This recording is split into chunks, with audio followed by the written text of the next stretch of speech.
Good afternoon. I'm Jim Eskin. On behalf of Eskin Fundraising Training, it's my pleasure and privilege to welcome you to number 110 in our nonprofit empowerment webinar series. This one is called Fundraising from the Trenches. And there's old Native American wisdom that says you shouldn't judge anyone until you've walked a mile in their moccasins. And so I decided to get three people. I don't know if they had moccasins on, but I know they've accumulated a lot of miles in the fundraising trenches, and they have very different perspectives to share. Let me recognize my producer, John Largent, CEO of Game Day Media. John is to make sure everything is ship-shape technically. John, there are, let's see if I can hold up three fingers. Three fingers, our audience can engage with us. You can type in the chat space. You can type in the Q&A box. And also you can raise your hand and we will give you audio and video privileges.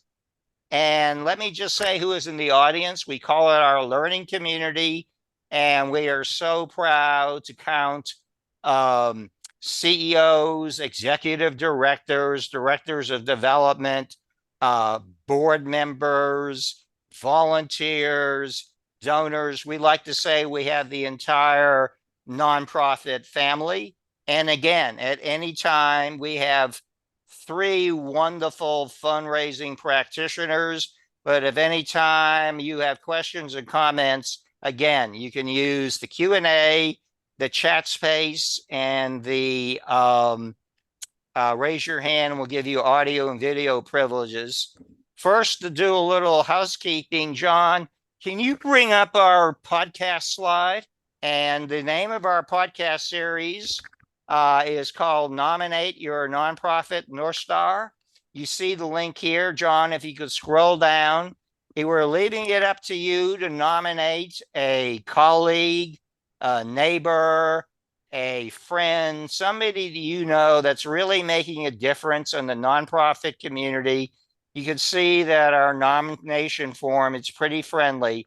You just put in your contact information, their contact information, and then there are two open-ended questions.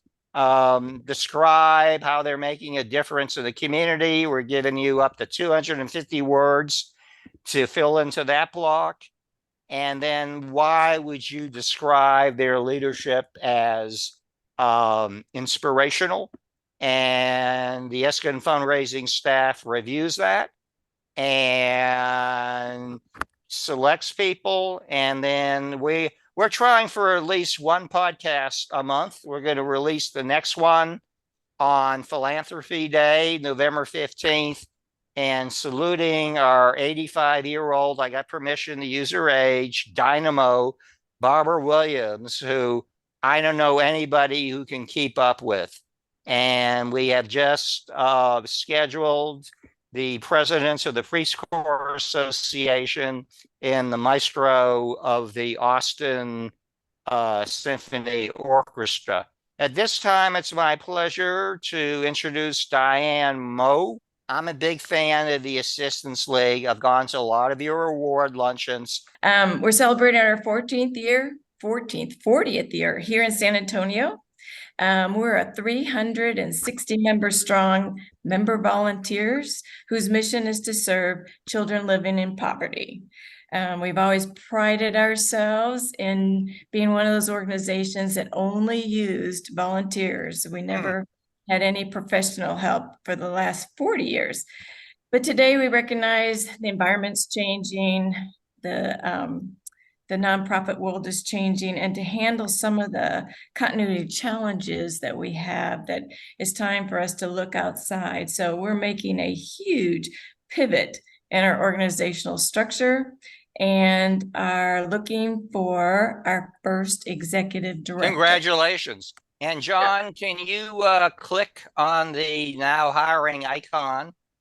And why don't you take a whole minute there?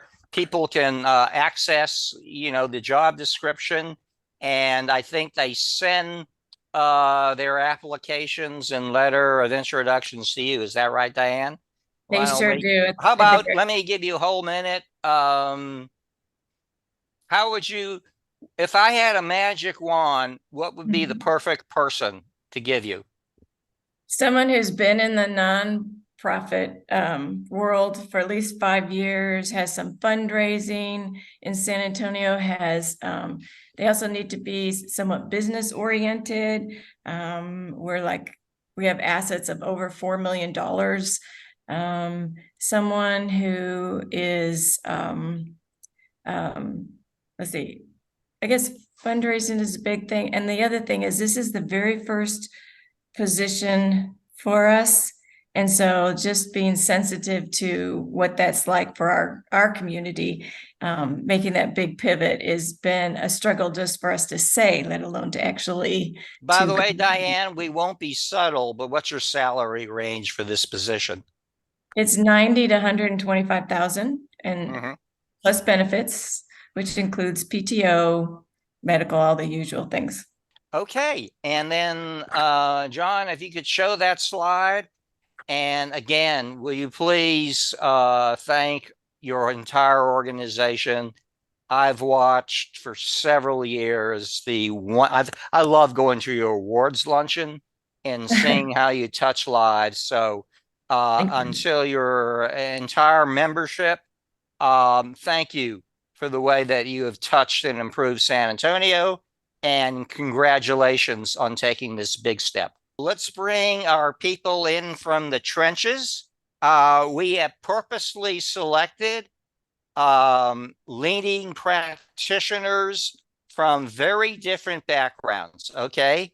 And so their perspectives and viewpoints and the circumstances in which they work from are different, and that's on purpose.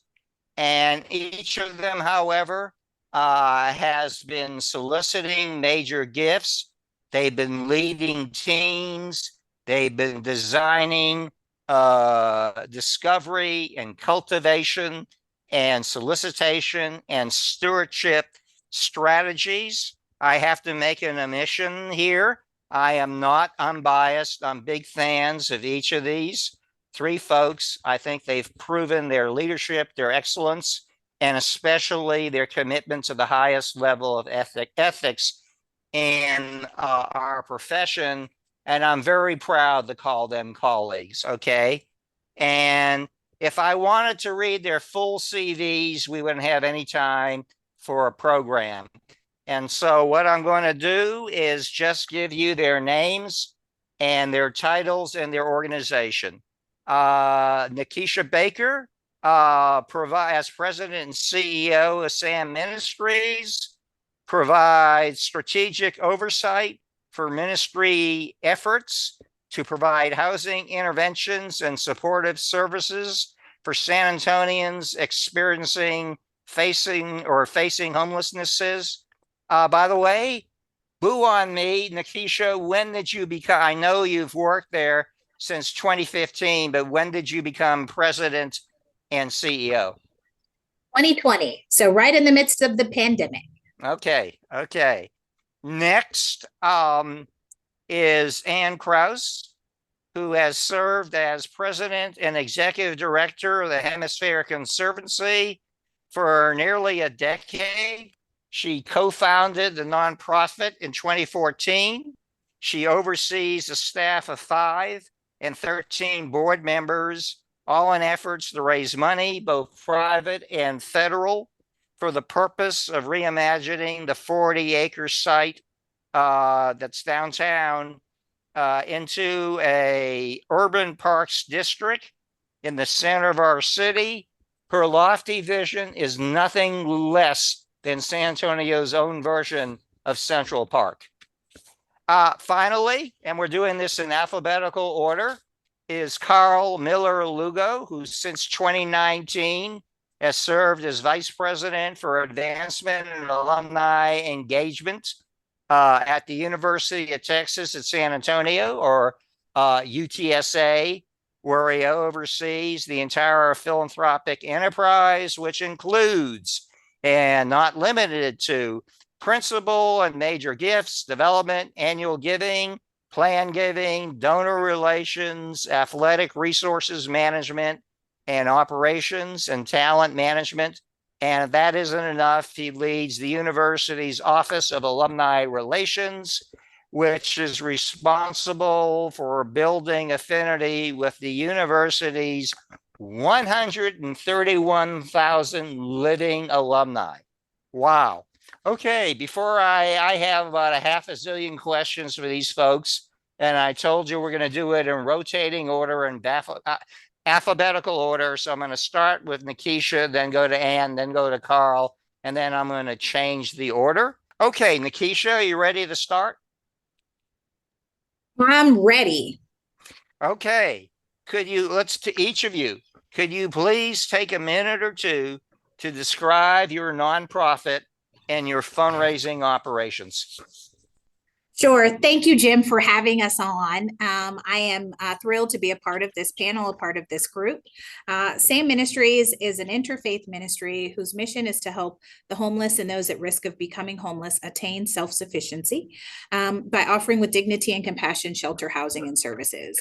We serve about 5,000 local individuals every year, providing everything from street outreach services, helping those who are living unsheltered to meet their basic needs, to programming specific to youth and young adults between the ages of 18 and 24, to long-term housing programs like transitional and permanent supportive housing for folks who need a longer-term intervention to help them overcome homelessness. In my time at SAMMinistries, I have led our fundraising efforts for the first part of my career. So the first 5 years that I spent here at the organization, I led our fundraising initiatives. And though I'm not in the weeds of developing a fundraising plan, I like to tell everyone that my job is to be the chief fundraiser for the organization, because I spend so much time talking about who we are and the work that we do. SAMMinistries has a number of government grants and contracts to be able to deliver our services, but we raise annually about 40% of our operating budget through philanthropic revenues. And that for us translates to about $7 million a year. Okay, thank you. And finally, I got this one right. I know you're second. Would you like to describe your nonprofit and its fundraising operations? I sure would, Jim, and thanks again for having all of us. It is a real treat to be with you again today and with the rest of the panel. So Hemisfair is actually comprised of two separate 501c3 organizations, but externally facing, we are Team Hemisfair. So my sister organization is the Hemisfair Park Area Redevelopment Corporation, and they have been charged to expand and improve the area that was a vestige of the 1968 World's Fair. And that is the 40-acre urban parks district that we are trying to turn into the Central Park of San Antonio. That organization was stood up by City Council in 2011, and a couple years into it, the leaders recognized that municipal bond funding alone was insufficient to execute a world-class vision. And so that's why I was hired to set up a separate 501c3. This one's charitable as opposed to a local government corporation, in order to raise the philanthropic funding to augment the public funding so that we can execute this world-class vision. So with that in mind, we raise funds for about 4 different things in addition to an endowment. Capital construction made a lot of sense because we had these renderings, but we needed to build them. And then environmental initiatives. So we are planting trees and pollinator gardens and other plantings to make the place green and offset the urban heat island effect. Third, we raise funds for programming so that we can serve the community. We have 700,000 annual visitors to the first of the 3 parks, Yanaguana Garden, and when Civic Park, the flagship, opens fully to the public at the beginning of January 2025, we anticipate about 1.2 million annual visitors. And right now, 85% of our visitors are local San Antonio residents that come from every council district, which a lot of people don't know. And then lastly, we have some historic structures. Some of them were homes built in the 1890s, and some were temporary pavilions built for the World's Fair in 1968, but they were never torn down. And so one by one, we are turning them into small business opportunities to create economic impact and success for these small businesses. So on any given day, we are raising funds for those 4 very, very different things, but all lead to Hemisphere's ultimate completion, redevelopment, and financial self-sustainability. Thank you. Okay, Karl, let's give you a whole 2 minutes or so, and we don't have a gong, by the way, to describe your nonprofit and your fundraising operations. Well, thank you, Jim. And by the way, let me start by saying you said you were big fans of ours. We're big fans of yours, and thank you for everything that you do for our profession here and across the region. So UTSA is one of 20 universities nationwide, is designated both a Hispanic serving institution, is also a Carnegie Research One university. I wanted to say that about our university. I won't talk a lot about the university as a whole. I do want to talk about our division. The Division of Advancement and Alumni Engagement, we're a service unit to all other units on campus. So we fundraise for the entire university. So we work both with academics and athletics and all of our centers and programs. We are engaged in a 10-year, $500 million campaign right now. We're 6 years in, so 4 years to go. And you may have seen that we just recently announced that we were at 380 million. So feeling good, we're running ahead of schedule and hope to do something really special with the campaign. You mentioned, Jim, the different pieces of our advancement team. We comprise about between 85 and 90 individuals. I'm not sure where we stand exactly today. We always have a few openings, but those are made up of development professionals so our frontline fundraisers, and also includes annual giving. And as I said, both academics and athletics. We have a donor engagement team. That's our stewardship and events team, and also provide a lot of strategy work for us. Alumni relations, which does include, by the way, the Alumni Association. The Alumni Association is a separate 501c3. We help oversee that.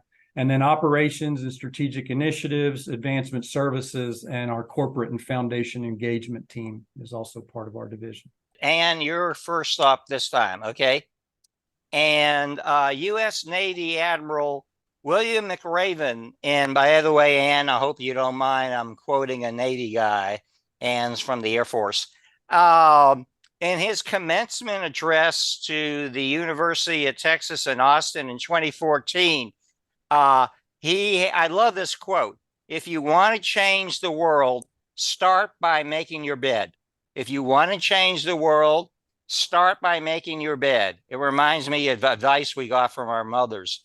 But and most of our audience is professional and volunteer nonprofit leaders from small and mid-sized organizations at best. For a nonprofit just establishing a fundraising program, what are your recommendations on first steps? Well, I'm glad you asked me, and no, I'm not offended that you started with a Navy quote. My great uncle by marriage was Admiral Rickover. Didn't he start the submarine program? He is the father of the nuclear Navy. And so, Wow. Yeah, he was right. The Navy wasn't ready for me. Go Air Force. Yeah. So one of the things that I have seen is that tendency when you're overwhelmed, because by the time a fundraising shop is set up, a need has already been identified, and whoever is in leadership already needs the money, if you will, and they want instant results. And that can be very stressful, and that can get people way out in front of their skis. And, we all were taught ready, aim, fire. But a lot of times when I see these newer organizations being set up, they're like ready, fire, aim. And it's like blind squirrel finds nut that way. And you don't want that. You want your results to be based in planning and execution. And that will reap the greatest rewards over time. And so one of the things I think is very important is to manage expectations of the board, to let them know when that you're first getting started, it's going to take a while. I remember telling a group once that the average arc for major gifts was 18 to 24 months. People don't like hearing that, but it's reality. And they need to understand that Even if you are well connected in the community, you don't just take your friend Yeah. for lunch and come back with a $5 million check. So what I suggest, I am passionate about developing a culture of gratitude and have that everyone buy into that, so that you can develop a team of relationship-based fundraisers as opposed to transactions. And then you get all of your policies in place and you have a strategic plan and you develop a calendar and how things are going to go. And that helps you map out your work plan. And when you stick to your plan, executing your plan, you will get success. But if you don't have all of your ducks in a row, you're trusting hope to be your strategy. And that's just not the way to go. Thank you. And Karl, what are your recommendations for folks who are just getting started? Ditto to what Ann said. Let me say that to start. And by the way, I was at UT Austin when Admiral McRaven was the chancellor of the University of Texas system. So he was my boss for a while. I would start too with ensuring that you know what your case is. What is your story? Why do you exist? And that you've got a good handle in being able to share that story. I think there's an old axiom I guess all axioms are old. There's an axiom in fundraising that says something to the effect of, people will not give significant dollars to something they don't know anything about. And so, being able to tell your story well, to where a donor understands why it matters, why them, why should they invest, and what's going to be the impact of their gift is really important before you do anything else. I would honestly just like to echo what Ann and Karl have shared. The old adage that I refer to is where my heart is also where my treasure will be. And so if we are intentional about building relationships and engaging folks who love and support our mission, whether it's with organizations or with our own, if we are intentional about building strong relationships that are mutually beneficial, that help donors achieve their goals of leaving a legacy, of supporting the community, of giving back to an institution maybe that has given so much to them, then we can build long-term relationships with those donors that yield results for our organizations, I believe, for the long term. What have you found the most effective ways to identify and discover likely donor prospects for major gifts? And I realize that all three of you are going to define major gifts in a different way, and we won't get hung up in that, okay? Yeah, so I often say that your best future donor is a current donor. And so I think one of the things that we try to do is really mine our annual giving donors to see who might have potential to, become a major gift donor. And hopefully we can grow that relationship to bigger and higher levels over time. We often talk about that, we don't just want a donor for one time. We're doing the relationship work where they stay engaged with us for a lifetime. And we know there's going to be ups and downs, as there are in life.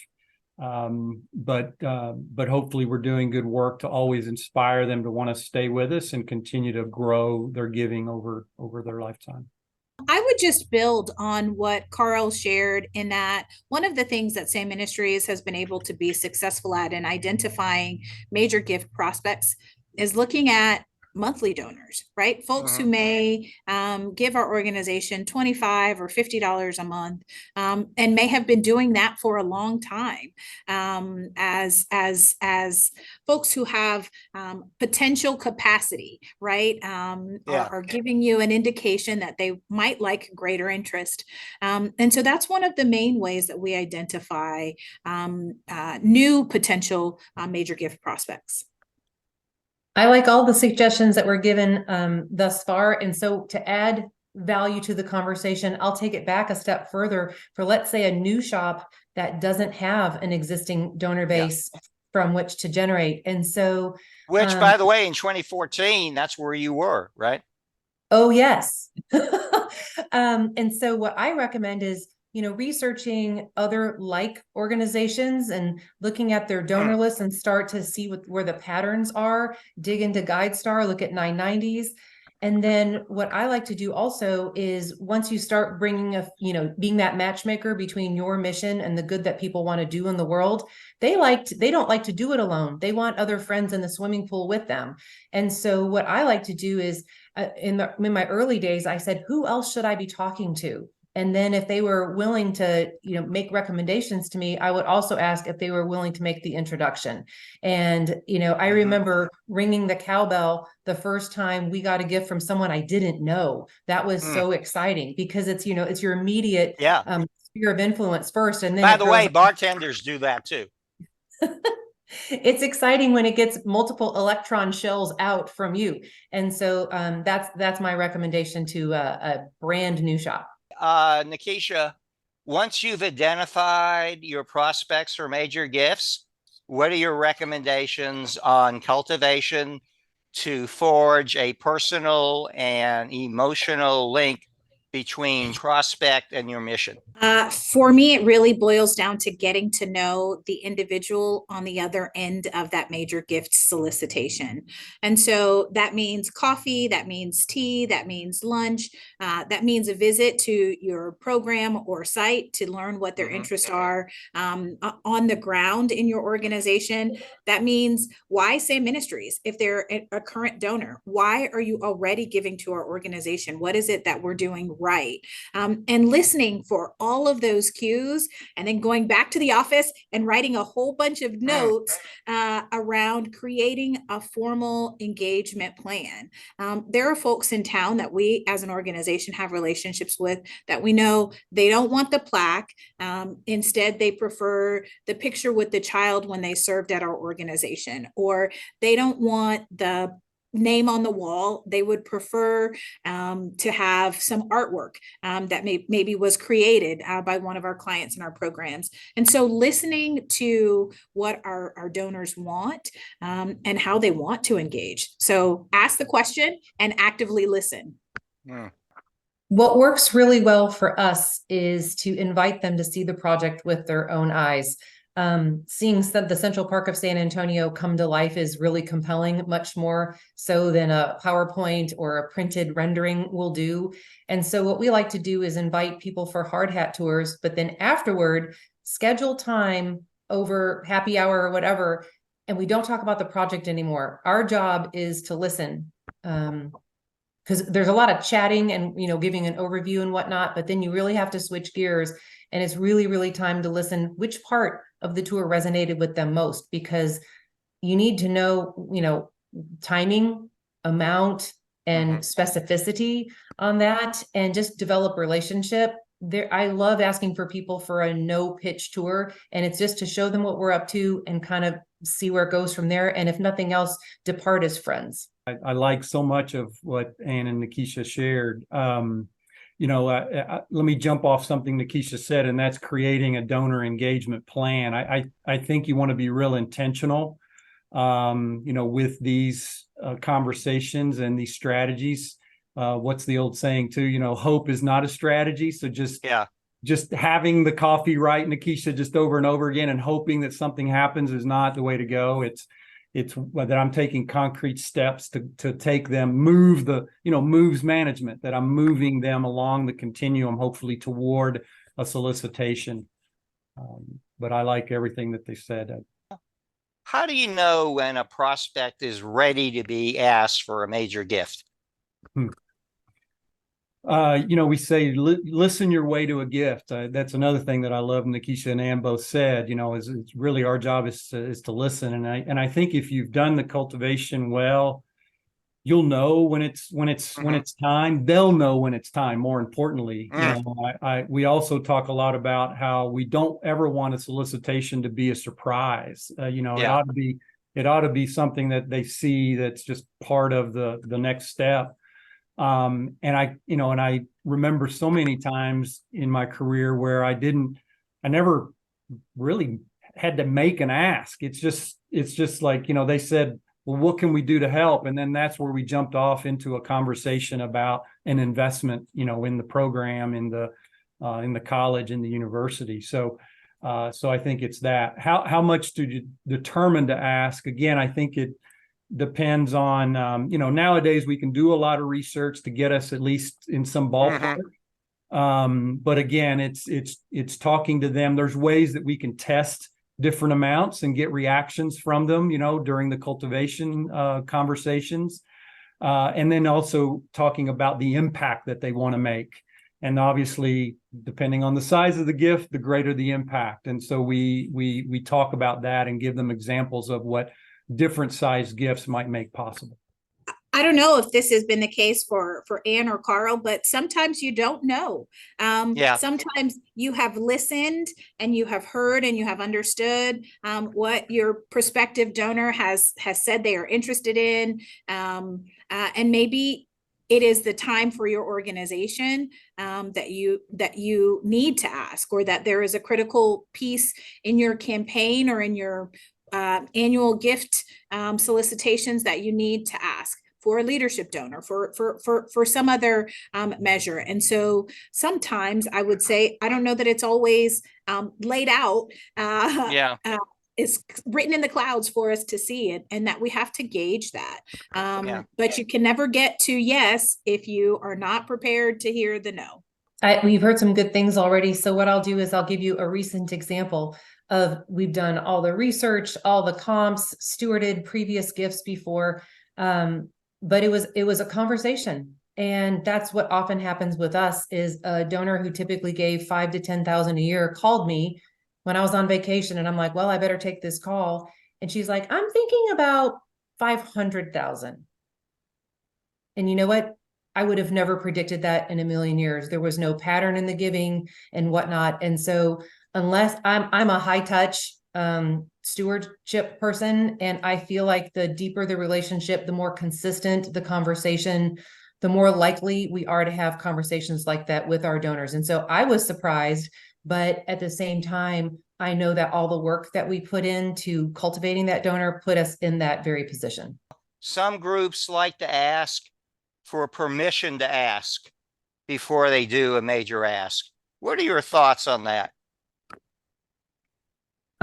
Permission to ask, I don't do it I guess those are not the words I use, but when I reach out to schedule the conversation, I let them know what I'm doing. I'm not like, hey, can you be a little more specific?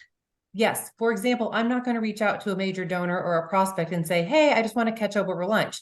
I will specifically tell them, I'm coming to talk to you about our campaign. I'm calling to follow up with you previous conversations. So there's not a bait and switch for that funder. They're coming to that conversation as prepared as I am. Okay. Hey, Karl, what do you think about asking for permission to ask them? Yeah, I mean, I think every donor interaction is probably going to be different, and you can gauge, what you think is right. But I would say that there's many times where in the visit prior to maybe the solicitation visit, we might say something like, would it be okay next time I come if I brought you a proposal for consideration and for us to review, or something like that? So I guess in a way I am asking for permission to come back. So I think we do that fairly often.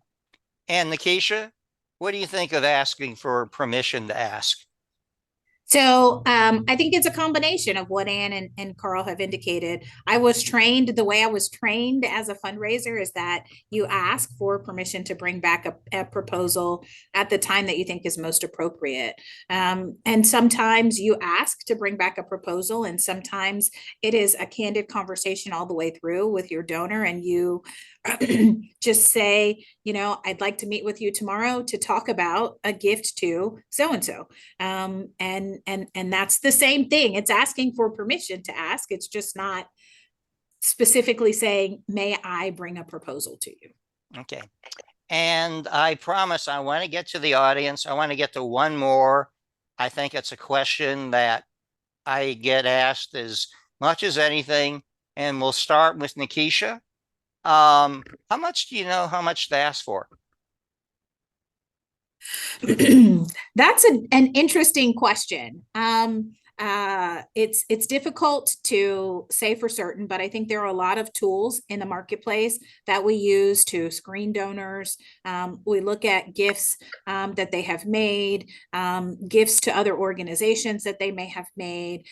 You look at capacity, right? So there are tools like Wealth Engine and WealthX and a slew of other screening criteria that can help you determine what the most appropriate ask is.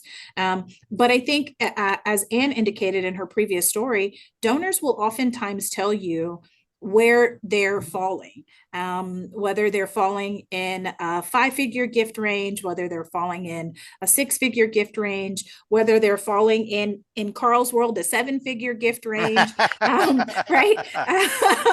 But Kick on Karl. They will often tell you what is appropriate based on Yeah. their actions, their conversation, and what you learn through your research. Yeah. Okay, Karl, how do you know how much to ask for? And then we'll go to Anne. Yeah, no, what Nikisha said, and I touched on it just a little bit before too, about as you've been in these conversations and you've been growing the relationship and getting to know them, you'll probably get some good ideas, but also talking about the kind of impact that they want to make, and that can give you some clues, or at least some places to start. I've also, had situations where I've brought, and again, I don't do this all the time, but you might bring a menu of opportunities. And you kind of see, to Nikisha's point, they'll kind of tell you what's comfortable for them, or where they're thinking. So just as a quick example, I had a conversation where research had kind of given us one number. Our own discussions had said, Karl, you should probably go in at this number. I just took it upon myself, and because of my conversations, to go even with a different number. And they ended up falling somewhere in between all of that, Yeah. So I think, you shoot your best shot based on the information you've got, and you'll be fine. I really quickly too, I want to say that when I was early in this business, I was told that, you don't want to ask too high. You might offend people. I don't find that to necessarily be the case most of the time. So I would encourage people to, ask for the gift that you think you need to do the work that's necessary, and then you can always go down from there and negotiate. And can't you? You could, I think, offend people when he asks for too little. Possibly, depending on the person. Absolutely, I think so. Yeah. Anne, how do you know how much to ask for? I think I've already touched on that. I don't have anything to add to Karl and Nikisha, so let's move on. Okay, I have more to share. Right here. And I want to get to, thank you, Anne. You're right. This I know. Let's go to our audience. I know we have Randa Luna, if we could bring her on the screen. I'm sorry, I'm not seeing an option to turn on a camera, but I've got the unmute button available, so that's good. Randa, okay. And Randa, by the way, in full disclosure, she deserted us in San Antonio. She served with several of the panelists on the AFP San Antonio board, and she went north to Austin. And we have a question for you, and then we'll get back to the panel. Randa, how would you compare and contrast fundraising in San Antonio and in Austin? Right. So it's largely similar in some of the most basic ways, but the attitudes of the cities are wildly different. How so? How so? What I loved about San Antonio was when I first arrived there, people told me it was the biggest small town I would ever exist in. And I loved that. And it was absolutely true. There's a strong sense of community and family orientation. And at one point when I was there was a campaign going, talking about it being a city on the rise. And I really felt that and really resonated with that.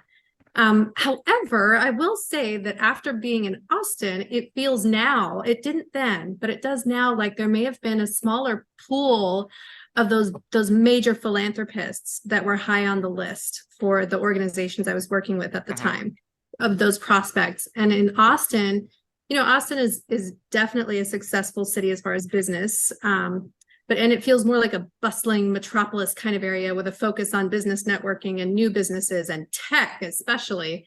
But it seems now from my perspective, like the wealth pool is much larger, and those major prospects are active across a really broad variety of organizations and attending different types of events.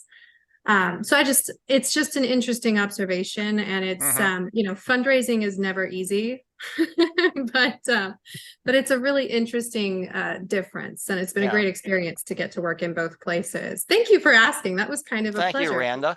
And John, do we have anybody typing in the chat space, or anybody want to come on screen? I have another half zillion questions. No one at this time. Okay. Let me continue. I got some that are completely fresh, and but let's see. Now I'm completely confused, but I see Ann on top. We'll start with you. Ann, when the donor asks for more time, how do you respond? Well, I respect that when they say they want more time. It means that they're very, they're engaged, but they need to fall back and regroup themselves. And so I always ask permission to follow up and ask them how much time they need. I think it's always important to leave a meeting like that knowing when it is appropriate and when hearing from you again will be welcome. You certainly don't want to step on toes, and that line between nudging gently and being annoying can be very fine, and it really varies by donor. And so I like to get that all before I leave the room or the restaurant or the office or whatever. I like to know exactly when I have the green light to re-engage. Yeah. Karl, how do you respond when the donor asks for more time? The very same way. And we talk about patient persistence. So I like what Ann was saying, but that's all I would add. Okay. Well, I know I got to get some special. I have Nikisha. How about you? When you have a donor and Nikisha, we need more time. I would not have anything to add to these other consummate professionals on this call. You wait, right? And provide follow-up information as necessary, and you wait. Okay, this question, I hope you're going to find much more fresh, and we'll start with Nikisha. What do you see as the potential and the limitations of artificial intelligence in fundraising? Ooh, that is a great question. One of the things that I am cautioned about is using artificial intelligence largely in chat GPT functions in request or proposals to funders, right? We don't want artificial intelligence to take over the value that's established in building a one-to-one relationship. And so coming from a place where I truly believe in the value of relationship-based fundraising, there is something that is not always intuitive about building that connection. I understand the technology, I value the technology, and I think that it can do so many remarkable things in helping us to address issues like homelessness. This week I toured a tiny home that had been printed on a 3D printer. Completely, the structure had been completely printed on a 3D printer. That's amazing. And so hats off to the technology and the advancements in technology, but I do believe that there is an intrinsic value in human-to-human contact and interaction that can help us be successful. Yeah. Karl, what about you? What do you see as the potential and the limitations of artificial intelligence?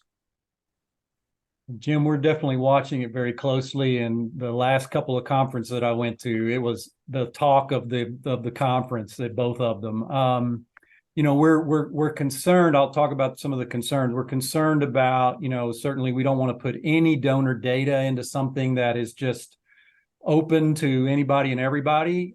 So we have to be very careful with that. And obviously we have rules both at the university and the system about any of those kinds of things. We have been, on the positive side, we have been using We have a vendor, for example, Gravity, Gravyty is the way they spell it. And they use AI based just on our database. And they can basically spit out, already made emails that we can go in and edit as we want. And it does some things. It allows us to be a little more efficient, a little faster in some of our donor work. And that's been interesting to use. And then I will just say anecdotally, I used ChatGPT to do my first set of remarks about 2 weeks ago.